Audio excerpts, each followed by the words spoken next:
പറയുന്നതനുസരിച്ച് നീ ഇവിടുന്ന് ഒഴിഞ്ഞു പൊക്കോണം. നീ ഋതിക അങ്ങ് മറക്കണം.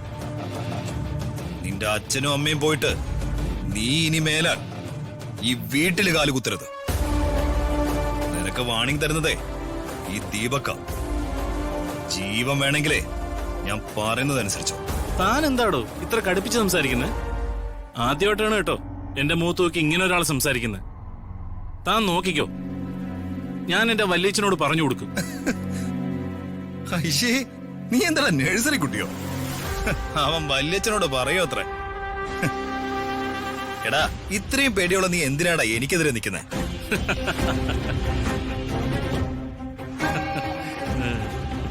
എടോ, ഞാനൊരു തമാശ പറഞ്ഞാടോ, താൻ അപ്പോഴേക്കത് വിശ്വസിച്ചോ? ഞാൻ ആരോടും ഒന്നും പറയാൻ പോകുന്നില്ല. ഋതികയെ വിവാഹം കഴിക്കണമെന്നുള്ള എന്റെ ആഗ്രഹം ഞാൻ മറക്കാനും പോകുന്നില്ല. ഋതികയെ കല്യാണം കഴിക്കാത്തതിനുള്ള തന്റെ ബുദ്ധിമുട്ട് എനിക്ക് മനസ്സിലാവും. പക്ഷേ അത് തന്റെ കയ്യിലിരിപ്പ് കൊണ്ട് സംഭവിച്ചതായതുകൊണ്ട് എനിക്ക് തന്നോട് ഒരു സഹതാപവും ഇല്ല. ഞാനെടുത്ത തീരുമാനത്തില് ഒരു കുറ്റബോധവും ഇല്ല. താൻ ഈ ദേഷ്യപ്പെട്ട് BP കൂട്ടി ആരോഗ്യം പാഴാക്കാതെ ഒന്ന് പുറത്തെവിടെയെങ്കിലും പോയി കുറച്ച് കാറ്റൊക്കെ കൊണ്ട് മനസ്സ് ശാന്തമാക്കി കുറച്ചേരം ഇരിക്ക്. അപ്പൊ എല്ലാം ശരിയാവൂടോ. എനിക്കൊരു കോൾ ചെയ്യാനുണ്ട്. ഞാൻ എന്നാ പോട്ടെ. My sweet front.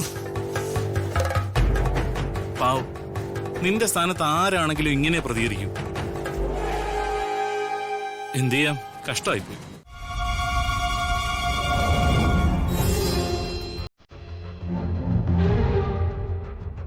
മോളെ, റോഹന് കറി വിളമ്പി കൊടുക്ക്.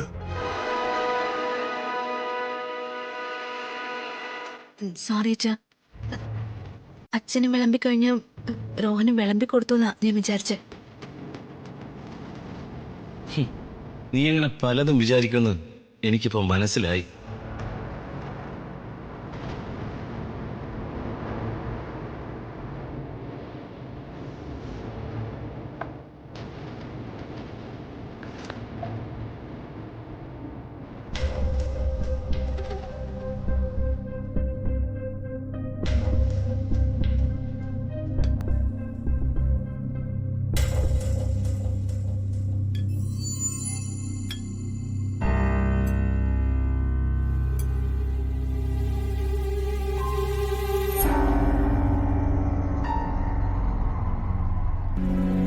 ചേച്ചിയിരിക്കുന്നില്ലേ? വേണ്ട പ്രതാപ,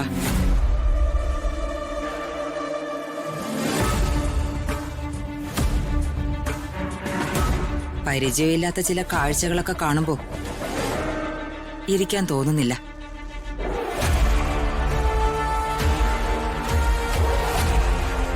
ഓരോരുത്തർക്കായിട്ട് ഓരോ സ്ഥാനങ്ങളല്ലേ കൂടിക്കൊണ്ടിരിക്കുന്നത്.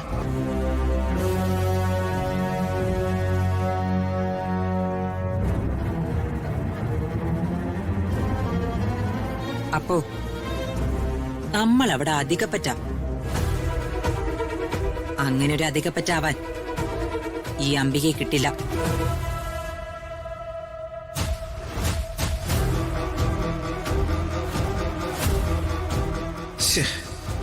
ഞാൻ ഇരിക്കാൻ പാടില്ലായിരുന്നു. അവൻ ഇരിക്കുന്നത് ശ്രദ്ധിച്ചില്ലല്ലോ. എണീറ്റാലോ? വേണ്ട, ഇനി എഴുന്നേറ്റാ നാറും.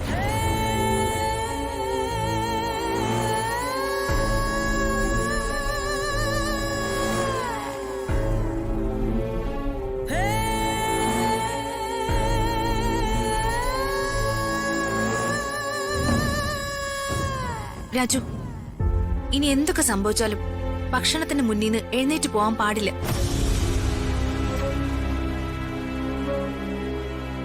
രാജു ഇരിക്ക്.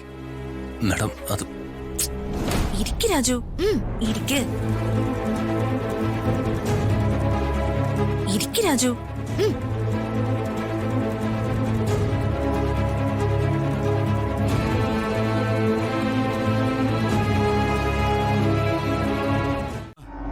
കഴിച്ചുകൊണ്ടിരുന്നപ്പോഴേ ഞാൻ ശ്രദ്ധിച്ചിരുന്നു. രാജുവിന് ഭക്ഷണം വിളമ്പി കൊടുക്കുന്ന കാര്യത്തിൽ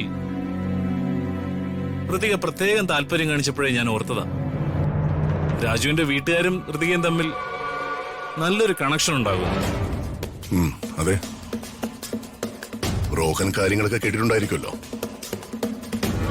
ഇവര് ഒരു വിവാഹ നാടകമൊക്കെ കളിച്ച് കുറച്ചു ദിവസം രാജുവിന്റെ വീട്ടിലായിരുന്നു. കുറച്ചുനാള് ഇവരെന്നെ വെള്ളം കുടിപ്പിച്ചു കേട്ടോ. അറിയാങ്ങളെ, ഞാൻ കേട്ടിട്ടുണ്ട്. അല്ലെങ്കിൽ ഫ്രണ്ട്ഷിപ്പ് എന്ന് പറഞ്ഞാൽ ഇങ്ങനെ ആയിരിക്കണം. രാജു വലിയൊരു മനസ്സിന്റെ ഉടമയാണ്. ഒരു വലിയ പ്രശ്നത്തിൽ നിന്നല്ലേ ഋതിക സംരക്ഷിച്ചത്. അതിനുള്ള നന്ദി ഞാനിപ്പോ പറയാ. നന്ദി വാക്കുകളുടെ ആവശ്യമൊന്നുമില്ല സാർ. ആ റോഹൻ, ഇവനങ്ങനെ നന്ദി വാക്കുകളും പ്രശംസകളൊന്നും തീരെ ഇഷ്ടമില്ലാത്ത ആളാ. ആള് വളരെ സിമ്പിളാ, വളരെയധികം കൈൻഡ് ഹാർട്ടഡാ. ഓ പിന്നെ അതെനിക്ക് മനസ്സിലായ കാര്യമല്ലേ. എന്തിനാ അമ്മാവ നിർബന്ധിക്കുന്നത്? അമ്മ പറഞ്ഞ പോലെ അവൻ ഒരുപാട് തിരക്കുള്ളതല്ലേ. പോയിട്ട് വരട്ടെ. എപ്പോ വേണമെങ്കിലും ഇങ്ങോട്ട് വരാലോ. നീ ഈ പോക്ക് പോയാൽ പിന്നെ ഒരിക്കലും ഇങ്ങോട്ട് വരാൻ പോകുന്നില്ല. ഇങ്ങോട്ടെന്നല്ല, നീ ജയിലിനകത്ത് നിന്ന് ഒരിക്കലും പുറലോകം കാണാൻ പോകുന്നില്ല. അമ്മാതിരി ആയിട്ടാ ഞാൻ നിന്റെ വണ്ടിയിൽ വച്ചിരിക്കുന്നത്. ആ സിഎമ്മിന്റെ ഓഫീസിലാ. ഒരു മിനിറ്റ്. ആ ചന്ദ്രേടാ. ഇല്ല, ഞാൻ വീട്ടിലുണ്ട്. കൂടിപ്പോയ ഒരു 15-20 മിനിറ്റ് അതിനുള്ളിൽ എത്തിയേക്കാം.